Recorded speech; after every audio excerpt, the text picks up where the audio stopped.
అప్పుడు నయమాతీయుడైన జోఫరు ఇలాగూ ప్రత్యుత్తరమిచ్చెను. ప్రవాహముగా బయలువెళ్ళు మాటలకు ప్రత్యుత్తరము చెప్పవలను గదా. వదరుబోతు వ్యాజ్యము న్యాయమని ఎంచదగునా? నీ ప్రగల్భములను విని మనుష్యులు మౌనముగా నుండవలనా? ఎవడునూ నిన్ను అపహసింపకుండనే నీవు హాస్యము చేయుదువా?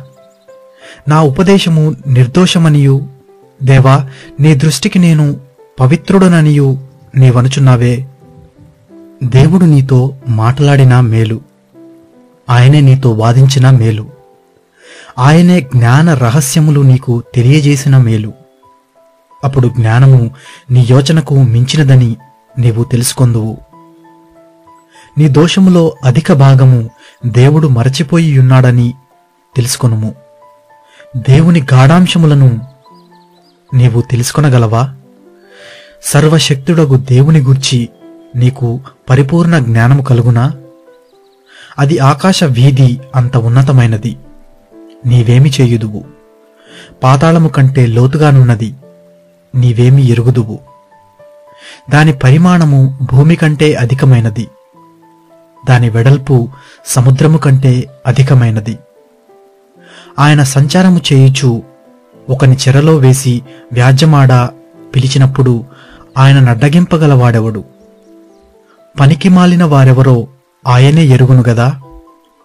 పరిశీలన చేయకయే పాపము ఎక్కడ జరుగుచున్నదో ఆయనే తెలుసుకొనును గదా. అయితే అడవి గాడిద పిల్ల నరుడై పుట్టిన నాటిని గాని బుద్ధిహీనుడు వివేకి కాడు. నీవు నీ మనస్సును తిన్నగా నిలిపిన ఎడల, నీ చేతులు ఆయన వైపు చాపిన ఎడల, పాపము నీ చేతిలో నుండుట చూచి నీవు దాన్ని విడిచిన ఎడల, నీ గుడారములో నుండి దుర్మార్గతను నీవు కొట్టివేసిన ఎడల, నిశ్చయముగా నిర్దోషివై నీవు సంతోషించెదవు. నిర్భయుడవై నీవు స్థిరపడియుందువు. నిశ్చయముగా నీ దుర్దశను నీవు మరచెదవు. దాటిపోయిన పారు నీటిని జ్ఞాపకము చేసుకున్నట్లు నీవు దానిని జ్ఞాపకము చేసుకునేదవు.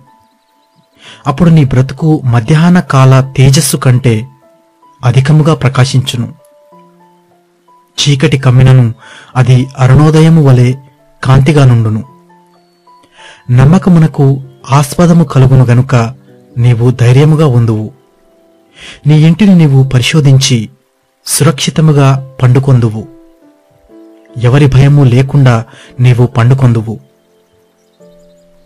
అనేకులు నీతో విన్నపములు చేసెదరు. దుష్టుల కనుచూపు క్షీణించిపోవును. వాటికి ఆశ్రయమేమీ ఉండదు. ప్రాణము ఎప్పుడు విడిచెదమో అని వారు ఎదురుచూచుచుందురు.